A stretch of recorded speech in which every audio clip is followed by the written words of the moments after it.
These are this afternoon's top stories. Government signs agreement for kidney health project later this year. Police seize knives and drugs from high school students in St. Lucia. And Donald Trump blasts U.S. intel for Russia dossier. Hello and welcome to the ZIZ Midday Newscast. Today is Thursday, January 12, 2017. I am Shaira Flanders. Nationally, residents of St. Kitts and Nevis at risk from kidney failure will be in a better position to avoid getting the disease come April 2017, when a renal failure disease control and prevention project is expected to begin. The project is an outcome of the signing of a cooperation agreement in public health and medical skills between St. Kitts and Nevis and the Republic of China, Taiwan. The signing took place on Wednesday at government headquarters. Minister of Health Honorable Eugene Hamilton signed on behalf of the government of St. Kitts and Nevis, while Taiwan's resident ambassador, His Excellency George Jiawei Cho, signed on behalf of his country. Minister Hamilton applauded Taiwan for its ongoing support in numerous areas, including the health sector, which over the years has resulted in donations of various health machinery and equipment, ambulances, and the establishment of a hospital management information system. He said incidences of renal complications have grown from virtually zero to more than 100 cases over the past 10 to 15 years, and this is cause for concern among health authorities.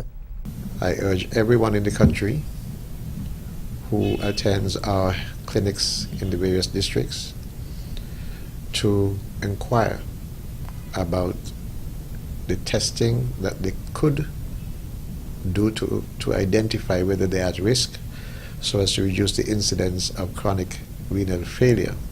Ambassador Cho said Taiwan was grateful for the opportunity to expand its assistance in healthcare to the Twin Island Federation.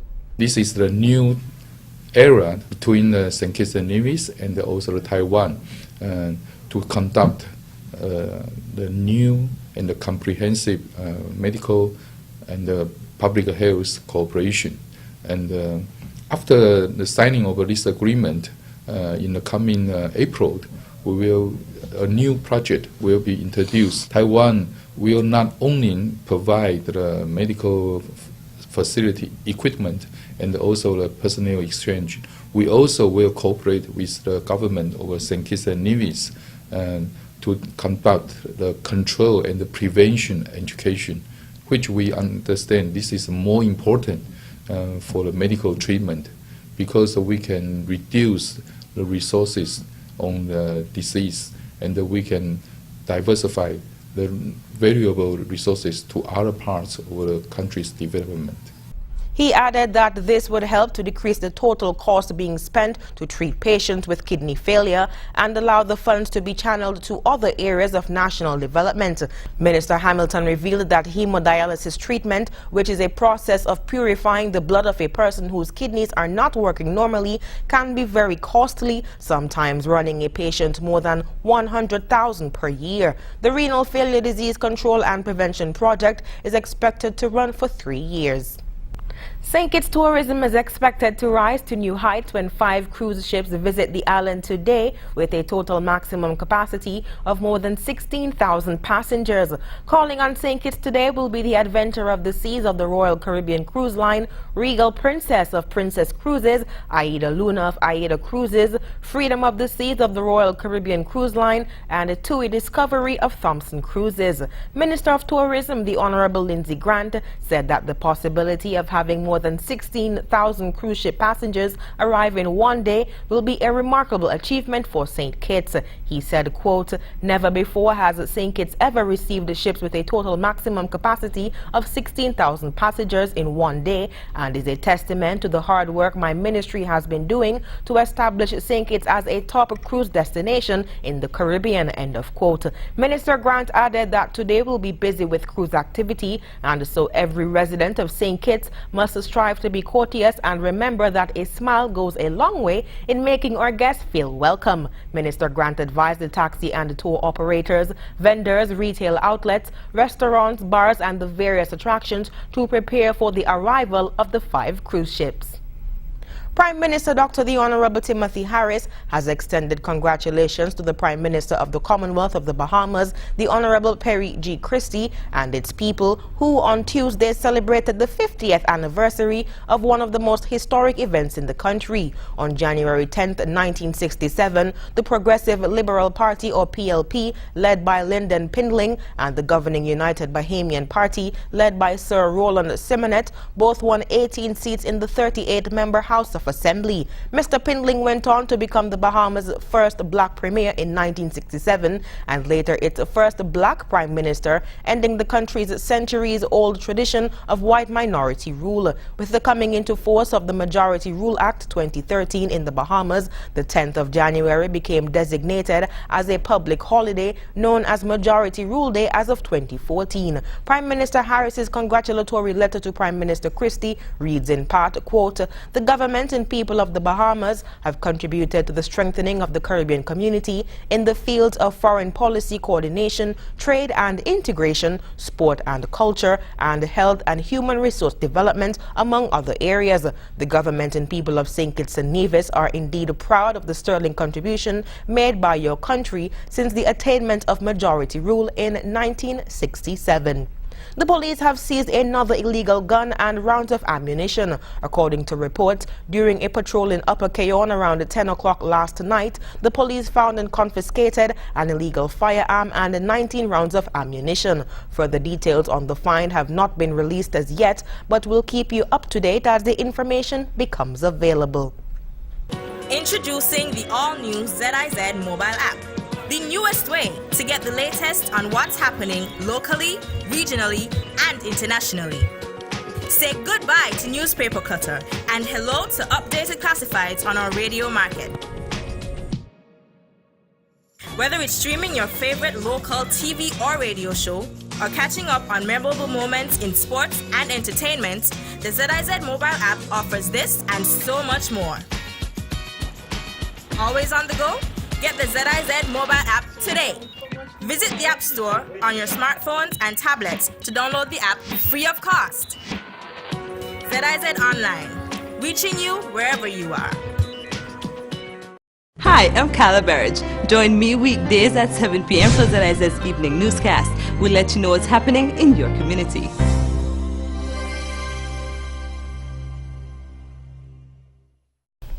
Welcome back, and moving on to news on the regional scene in St. Lucia. A zero-tolerance policy in 2017 at schools is on the way. The policy comes after the Investigations Department seized up to 5 pounds of marijuana, a small quantity of crack cocaine, dozens of knives and other prohibited items from secondary school students during a 2016 interdiction operation in 4 education districts. We hear more in this HTS St. Lucia report.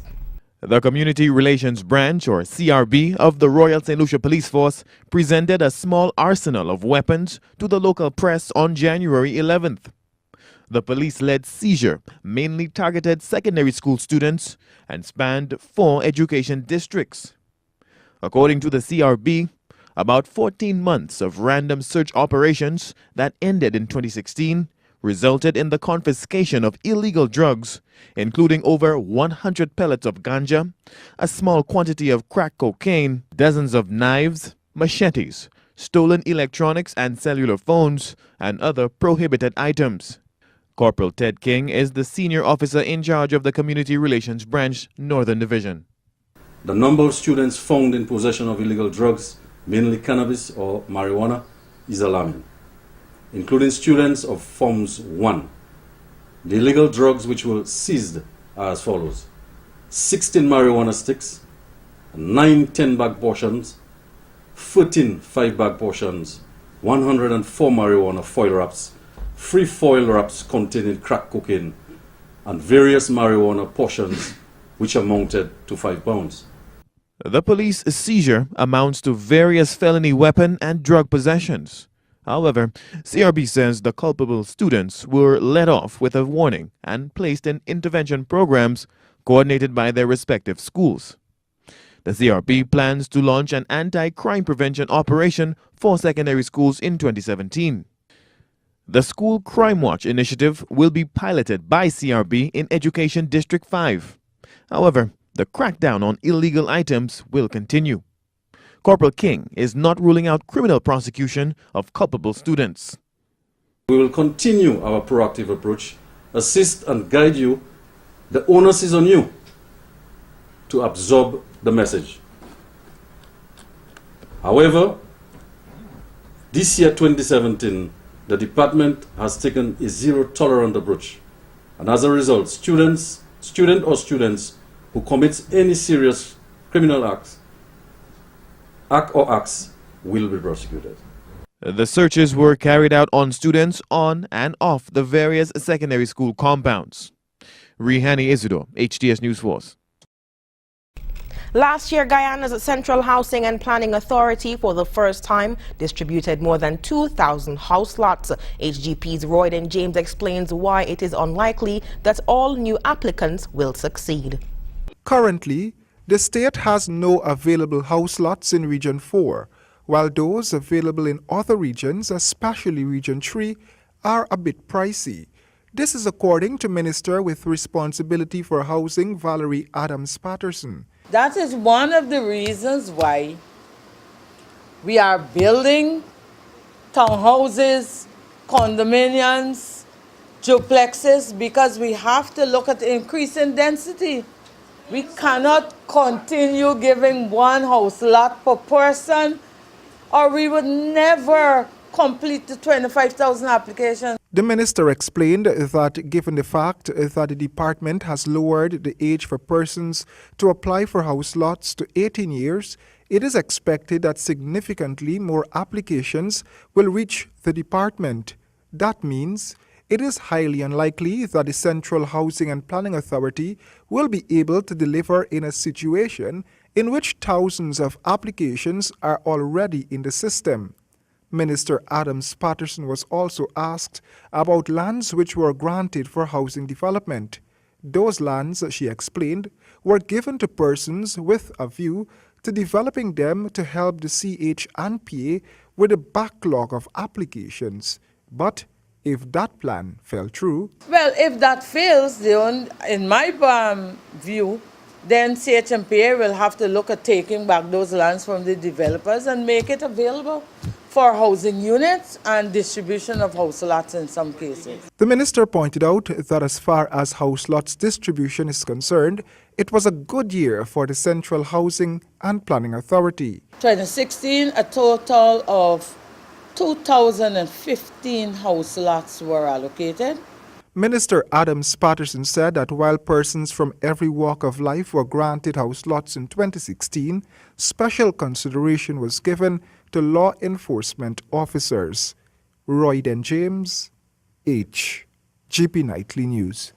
On to news on the international scene. At a combative press conference in New York, Donald Trump addressed the media for the first time as U.S. President-elect on Wednesday. He told one of the biggest news organizations in the U.S. that they were, quote, fake news, and explained how he will step back from his business empire and outlined his early plans in office. Al Jazeera's James Bays reports from New York. Donald Trump's first news conference, some 63 days after the election, was always going to be big news. But it became even more significant after the publication of unverified but explosive allegations claiming Russia had colluded with Trump and that it had compromising material on him. I saw the information, I read the information outside of that meeting. It's all fake news, it's phony stuff, it didn't happen. Trump responded by hitting out, once again, at the intelligence agencies who he suspects are behind the leak. Maybe the intelligence agencies, who knows, but maybe the intelligence agencies, which would be a tremendous blot on their record if they in fact did that. And at the news organizations that publish the allegations in detail. I think it's a disgrace. And I say that, and that's something that Nazi Germany would have done and did do. I think it's a disgrace.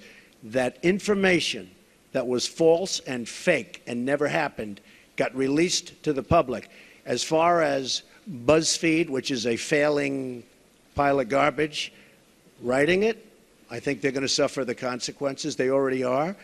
And as far as CNN going out of their way to build it up He didn't finish the sentence, but he made sure that that network wasn't getting a question. Can you give us a chance? You are attacking our news organization. Can you give us a chance to ask a question, sir? Go ahead. On the stage were piles of documents the president-elect will soon sign, handing over control of his organization to a trust. But the new arrangements outlined to reporters by his lawyer are unlikely to satisfy many critics. The trust will be controlled by his two sons, a fact many will still see as a clear conflict of interest. These papers are all just a piece of the many, many companies that are being put into trust to be run by my two sons. And I hope at the end of 8 years I'll come back and I'll say, oh, you did a good job. Otherwise, if they do a bad job, I'll say, you're fired. Goodbye, everybody. Goodbye. Of course, there's one thing that Donald Trump could do to try and allay some of the concerns about possible collusion with Russia and about conflict of interest. And that's to do what every president in modern history has done, release his tax returns. He was asked about that again. He said no. He said the people were not concerned because he won the election. James Bays, Al Jazeera, at Trump Tower in New York. Driverless cars are not yet street legal, but several manufacturers rolled out their versions of a self-propelled future at the North American International Auto Show in Detroit. Manufacturers believe self-driving cars are just a few years away from hitting the roads. Al Jazeera's John Hendren reports from Motor City. This could mark the beginning of the end of the driver.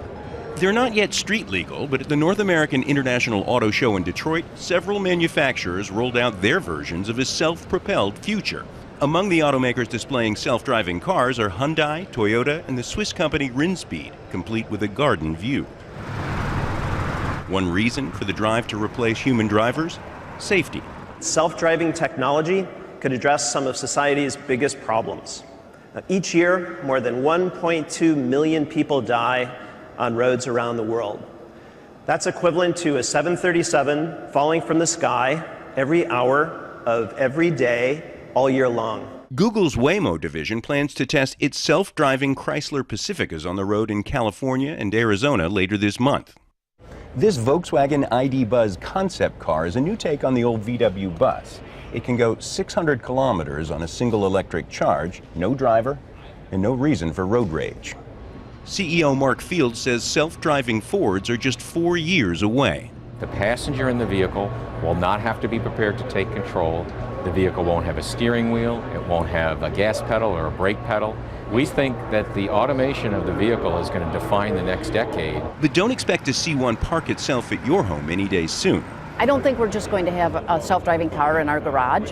I think what we'll first see is in small fleets. We may see it in ride sharing, we may see it in delivery trucks, we may see it in long haul trucks. But I think each of us having our own self-driving car is a long way away. Until then, drivers are getting more help. Things like adaptive cruise control, lane keep assist, lane departure warning, neat things like surround vision cameras in select Chevrolet vehicles.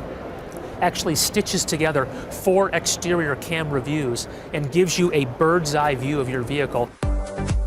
Outside of Detroit, a nonprofit group is building a city on this site so major automakers and others can test autonomous vehicle technology. There's a strong draw for this facility because they don't have one like it, and frankly, they don't want to spend $100 million to build one.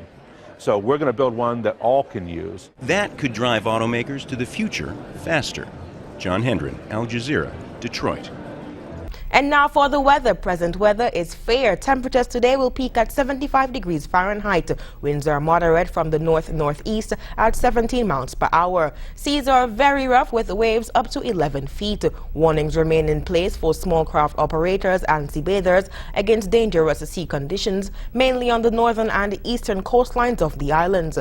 The weather forecast predicts partly cloudy and cool conditions today and tonight, with only a brief light passing shower possible. Sunset today will be at 5:55 p.m. and the sunrise tomorrow will be at 6:38 a.m. That brings us to the end of the ZIZ Midday Newscast. Join us this evening for these stories and more in detail. Thank you so much for tuning in. I am Shaira Flanders. Have a good one.